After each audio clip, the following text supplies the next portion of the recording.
Hi you guys, and welcome back to the Mama Monologues Real Camera Edition. Seriously.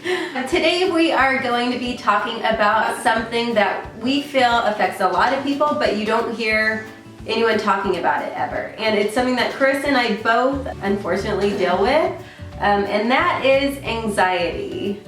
We've been wanting to do this video for a while actually, but this past week or so we've both kind of been hit hard with anxiety. So we figure since it's fresh and we've been talking about it just to each other a lot, that we would kind of share with you what we struggle with when it comes to anxiety, and then a few things that we do to try to cope with anxiety, which we don't do great at, but still, hopefully it will help you. Yes.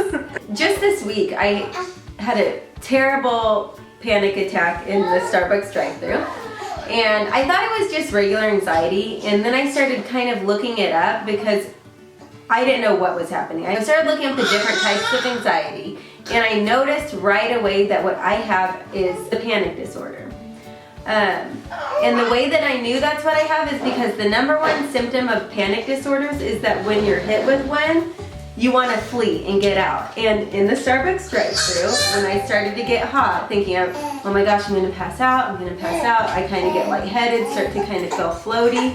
My first instinct is to get out. I open the car door, in the Starbucks drive-thru, mind you, with a million people behind me. Open the car door, get out. Both my kids are in the car. I'm so done. So it was this thing, I had to turn on the air, called my mom, and then, of course, I never passed out. And it went away as soon as I got home. But it said online that panic disorders are being in constant fear of something that you know is going to happen. So constantly feeling like you're in danger. So I constantly feel like my life is in danger. My dad had a brain aneurysm type thing, they run in his family, so there's always something with my head. I'm always gonna have a stroke, a seizure, a brain tumor, aneurysm. And that's exhausting. Now I try to anticipate them, and then it ruins my whole day, because the whole day I'm thinking, oh my gosh, I'm getting hot. Yeah, I'm waiting for it to happen, and it's so debilitating at times. Right. My anxiety is very similar. It started in college, where I all of a sudden was getting actual panic attacks where, my vision would get foggy. I wouldn't understand who people were even. My limbs would get tingly, my heart would race, I couldn't catch my breath, and anyways, and my anxiety, I've kind of grown out of the panic attacks. I was in therapy for a long time, was on medication for a little bit, and my therapist actually diagnosed me with generalized anxiety disorder. My anxiety is also directed towards health things and danger and wellness, I guess, safety. So I too always think I have some form of cancer or some terminal illness. I also am always sure that my husband does and that my girls do. In my brain, I can understand that I'm being irrational, but I can't stop obsessing. It's just constant, compulsive, obsessive thoughts. My husband was away on a work trip this weekend. It was the first time my family had been separated, so I'd never experienced this before, but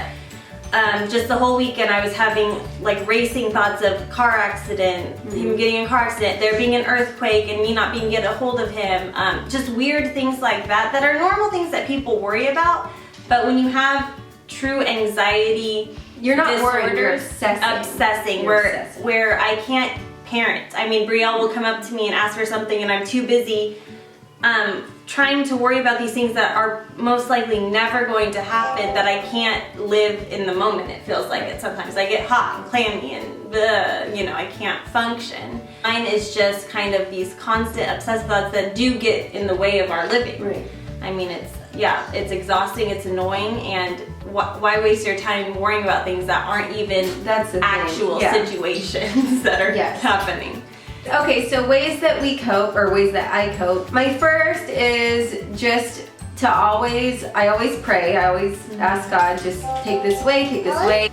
And then I always try to focus on something. So like the other day in the Starbucks drive-thru, I turned around and I just tried to stare at Drew for a little bit, because I'm like, okay, I need something that's gonna pull me back. And if that doesn't work, then that's when I flee, and that is something you should not do. They say that the #1 way to get over your anxiety is to live in it, to feel it, to accept it. And I have yet to do that. So that's something I'm working on. That's something I'm gonna be trying to do. But yeah, I just haven't got there yet. Okay, so I find the #1 thing that helps me instantly kind of calm down is to just talk about my anxiety. So I noticed when I first started having anxiety, I kept obsessing. I was sure I had this brain tumor because that's why I thought I was getting these weird episodes.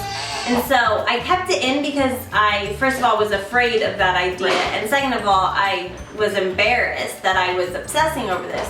Well, then finally I just spoke that out loud. I said, I'm afraid I have a brain tumor.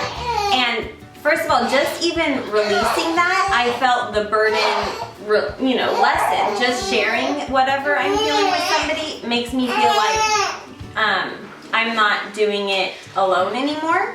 So yeah, I feel like when you speak it out loud, you're sharing it with someone, you're sharing that burden with somebody. And then also, it's good because people who are rational and in the right state of mind are able to talk you down, which is funny because even though we both have anxiety, when I'm having a moment and when I call Rhea and I'm like, I have this weird disorder, or Isley has RSV, she like coughed 3 times and I was sure with every bone in my body that she had RSV. She was like 3 weeks old.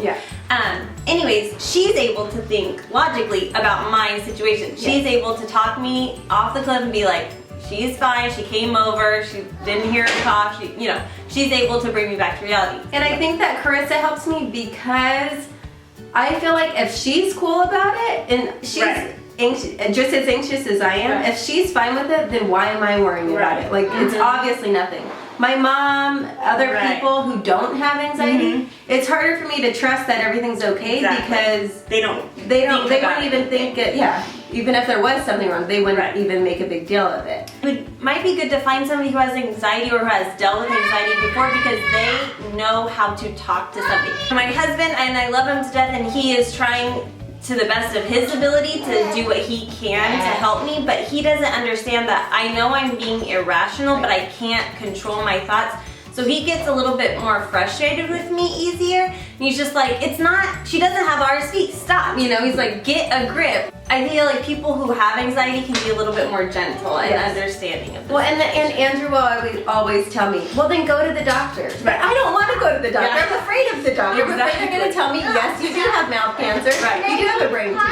Another thing that we both try to do, and we both try to encourage each other to do, is just to get out, come to each other's houses, go on a walk, do something to keep your mind busy, keep your body busy. I do understand that some people's anxiety is social anxiety and going out and doing stuff, so I am sympathetic to that. But if you have these kind of compulsive thoughts, just get out, go on a walk, do things that will help you. And also, I feel like when I'm eating right, when I'm taking my vitamins, when I'm exercising, it's easier for me to tell myself I'm okay because I know that I have all the water that I need. I know I'm eating healthy. I know, you know what I mean? It just, I know it doesn't do anything. It doesn't change anything, but it makes me feel a little bit better. It helps me. It helps me to, So yeah, let us know if you struggle with anxiety. What are some things that have helped you cope and function?